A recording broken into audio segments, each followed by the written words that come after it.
Back to the Jake Asman Show. Time now for some quick hits. We gotta move quickly. There's no time. Move fast there, come on!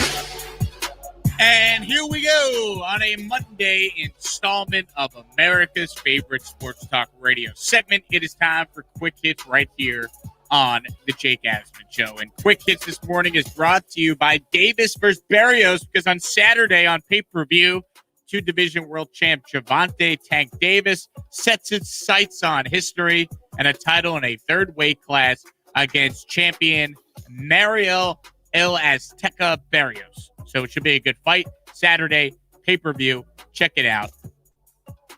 All right, here we go. A lot to get into on Quick Hits. We begin with the Phoenix Suns and the Clippers. No Chris Paul. No problem for Devin Booker and company. 8 rebounds for Booker. He's done it all for the Suns, as he's done all season, and especially here in the playoffs. Three-pointer. It's held. Devin Booker on fire. He's got 32. Booker would finish with 40 in the game, 40 points, 13 rebounds, 11 assists, a 40-point triple-double in his first ever conference finals game. And afterwards, Devin Booker said, even though Chris Paul wasn't with us, he still was involved in helping us get a victory. Yeah, we put him on FaceTime. He's our leader. We lean on him for a lot. And we know how disappointed he is and frustrated he is. He couldn't be out here for game one in the Western Conference Finals, especially knowing his past history around this time. But we know we had him all the way through. We brought him in the locker room. We had him in our after game huddle. So he's proud of us. He's ready to get back. He's working. We can't wait to have him. Booker scored 18 of his 40 points in the third. I mean, he was sensational. He played great. And, you talk about a great night for Kendall Jenner. Ben Simmons doesn't want to shoot in the fourth quarter, is turning down dunk attempts. And Devin Booker's going out there in his first ever conference finals game and putting up 40, having a triple-double. Seems like Kendall Jenner made the right decision moving on from Ben Simmons and going with Devin Booker. That's my big takeaway. That's a strong take. I feel like this playoff series or these playoffs have been the Devin Booker coming out party. Like, we've known he's been a good player, but we haven't really seen him shine as bright as he has during these playoffs. In the absence of CP3, I mean, he was just phenomenal. Now all the attention's on him. And then when CP3 comes back, CP3 is just going to slide back into that role-playing leadership role that he loves so much. This team's too dangerous right now. It's something right now. I mean, the Suns are a wagon, as the kids would say. But they're playing great. I mean, look, they have a ton of depth. They have the star power with Booker. They have all the components of a team that you look at and go, that's a championship team. And we just didn't realize it until the playoffs. Yeah, I mean, look, you got to prove it in the playoffs when you have this great regular season, right? I mean, you can either go a couple ways. You're either the Jazz or you're the Suns. The Suns have proven it. The Jazz obviously. Yeah, I mean, think about it. The beginning of the playoff series, we knew they would give a good fight to the Lakers, but the Lakers were going to win. I mean, that was the narrative all along. And then this Jazz team was like, I know, just give us 1 second. We got some talent over here, and God, they're just exploiting every opportunity they're given to them. And it helps that, they're facing a Clippers team that's a man down. Right. And but you could say it was even, though, because it's exactly. But here's the thing. We have no update on Chris Paul's stats. There's nothing. You have no idea how long he's going to be out for. So does he even have it? I don't know. I guess that's exactly. The NBA, I have a complaint about the NBA with the way they're treating injuries. And I don't know if it's gamesmanship or they just don't like talking about it. Because, I mean, we went through this with Kevin Durant 3 years ago. We're going through it with Kawhi Leonard right now. What's Kawhi Leonard's injury? They won't tell you. They're like, oh, it's an ACL injury. Well, did he tear his knee or is he have a sprain? You could play through a sprained ACL. Here's the thing. Chris Paul definitely has COVID because the NBA released their latest testing numbers, and it's 1 out of 160 something NBA players. So you think he's the one? I mean, who else would it be? He's the only one that was placed on the COVID-19 list. So we shall see. I mean, we don't know though if he's asymptomatic and we're just waiting for a negative test and then he can come back. Like that happened to Gleyber Torres of the Yankees. He was vaccinated, had COVID. He was asymptomatic. He was stuck in his hotel room until he could, test negative a couple times. So we don't know. Anyhow, winning game 1, though, certainly huge for the Phoenix Suns. Good job by them.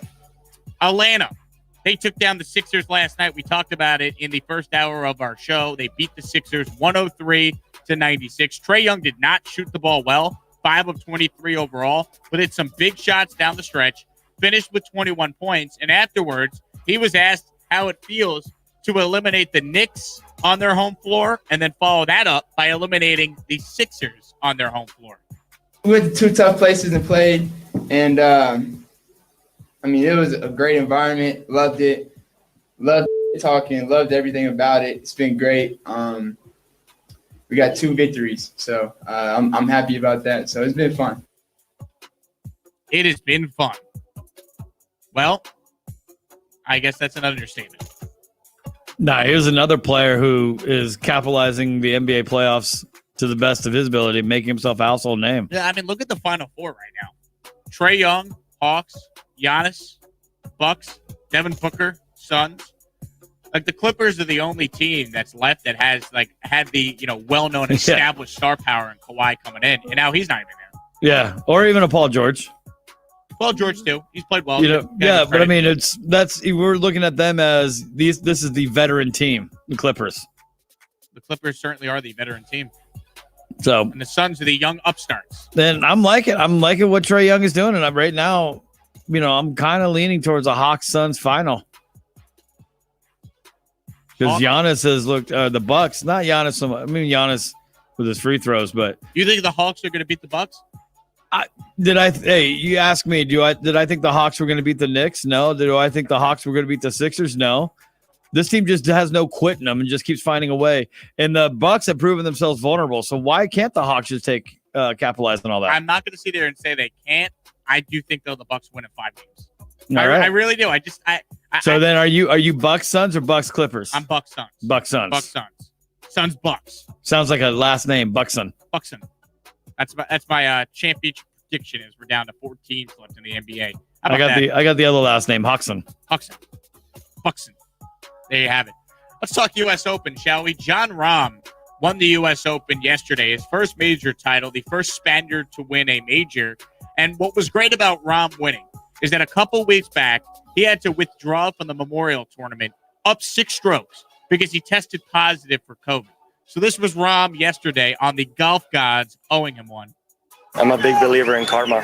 And after what happened a couple weeks ago, I stayed really positive, knowing big things were coming. I didn't know what was going to be, but I knew we're coming to a special place. I know I got my breakthrough win here, and it's a very special place for my family. And the fact that my parents were able to come, I got out of COVID protocol early.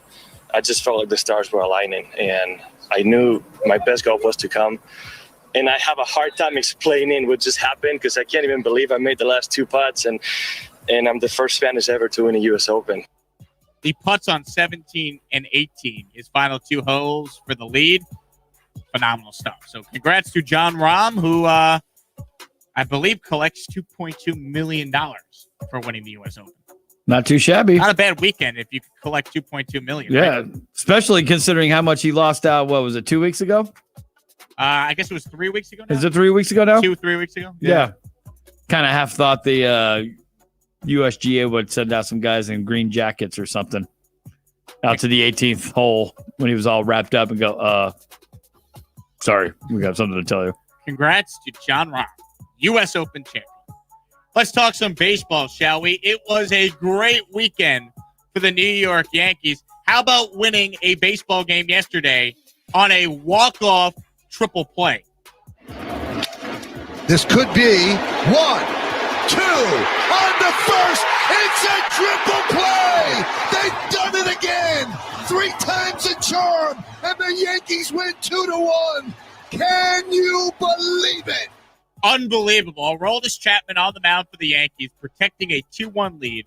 Runners on first and second, nobody out, and the Yankees turn an around-the-horn triple play. Incredible. Their 3rd triple play they've turned this season. It's ridiculous that happened yesterday. I thought the Yankees were cooked. They had a nice comeback yesterday. Gary Sanchez, a big 2-run double in the 6th inning to give the Yankees the lead. And they just looked like Chapman had nothing. I think he threw 2 strikes yesterday, but got 3 outs. I mean, it's just incredible. The Yankees went 5-1 this past week. They swept the Blue Jays in Buffalo. And then they took 2 out of 3 from the A's, winning the last 2. So they went 5-1 for the week. They won obviously 5 of 6. But get this, 4 of their wins came with the team trailing in the 7th. And 1 of the wins came with the team trailing in the 6th. So the Yankees have found, or shown you some resiliency, some moxie, and they probably have saved their season this past week. Because if they had another week like they had against the Phillies and the Red Sox, where they lost 5 of 6 and they were hovering at 500, they could have been cooked. But because they've been winning and the Rays have now lost 5 in a row, the Yankees are just 5 out of the division with still 2/3 of the season to go. So it was a monster week for the Yankees, and I cannot believe that they turned to triple play yesterday. By the way, not 5, 4.5 games behind the Boston Red Sox, who are now in first place, because the Rays, I got to correct myself, have lost 6 straight after they got walked off by the Mariners via the walk-off grand slam yesterday. Baseball's a marathon, not a sprint. That's why they always say it.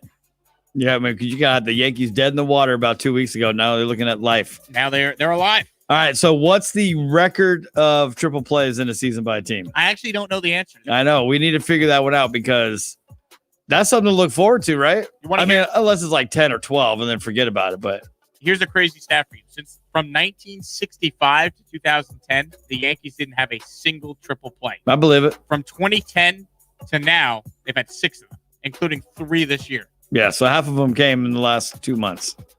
Well, here's the craziest stat of all stats. So the Dodgers beat the Diamondbacks 9-8 yesterday. Since May 21st, the Yankees have turned 3 triple plays. The Diamondbacks have won 2 games. Arizona's lost 17 games in a row. How is that possible? How do you lose that many baseball games in a row? 17 losses in a row. They're 20-53, Ron. 17 losses in a row. I thought they had more. No, it was 23 road losses, right? And 17 straight games they've lost. Yeah. Oof. I feel bad for my guy, Tim LaCastro of the Diamondbacks. Ithaca College's finest. Rotting away in Arizona. Toiling away. Playing for the Diamondbacks. And yesterday, it was a close game. They lost by 1. Albert Pujols had to hit a 3-run home run to carry the Dodgers. He's been great for your team, man. Pujols batting 4th for the Dodgers, having a career renaissance, just moving up the freeway to go and play out maybe the last year of his career. Who knows? Crazy. Well, that's what's happened here, Ron. Albert Pujols doing what he's doing. I'm all for it. By the way, the record for triple plays, according to Zach Asman's stats and information, is 4. I don't know if he's right. I'm just going to go by well, I guess that's probably 4 in the modern era. Because I'm looking right here in 1884, there were 10. Oh, I remember that year. Yeah. Now, is this 10 by a team? Not by a team in a season. Oh. Well, in a season, I don't know what it is. The Yankees have 3 already. Yeah. Nuts. In a season, that was 10 in one season. So a walk-off triple play. I mean, maybe by one team it's 4, and the Yankees dangerous. They're flirting with it. They really are. Finally, let's talk about Kyle Schwarber, what he did this weekend. Let's just say he had a feel for the long ball. Turns on one. Low laser. Right field. See you later. Another 2-home run game for the most powerful leadoff man in baseball. That ball is drilled deep to left. Going back is Smith. It is out of here. See you off the top of the wall. In later. Kyle Schwarber, since he moved to the leadoff spot on June 8th, has hit 7 home runs and 14 RBIs. Crazy. He's hit 5 home runs the last 2 games. Nationals beat the Mets yesterday 5-2. Man, Schwarber's so good. The call there on Mason. So how about that? Kyle Schwarber having a renaissance to his career after he had just been brutal the last couple of years. Hadn't even been the same player that the Cubs thought was a superstar in the making all those years ago. Yeah, I like comeback stories. What a weekend for Kyle Schwarber. Leadoff hitter, Kyle Schwarber. That wraps it up for Quick Hits here on a Monday edition of the Jake Asman Show. Coming up next, we talk about one of the great hockey plays you will ever see, made by Islanders defenseman Ryan Pulock. We talk about the Islanders and the Lightning, Game 5 tonight in Tampa, next here on the Jake Asman Show. Hey, sports fans, Jake Asman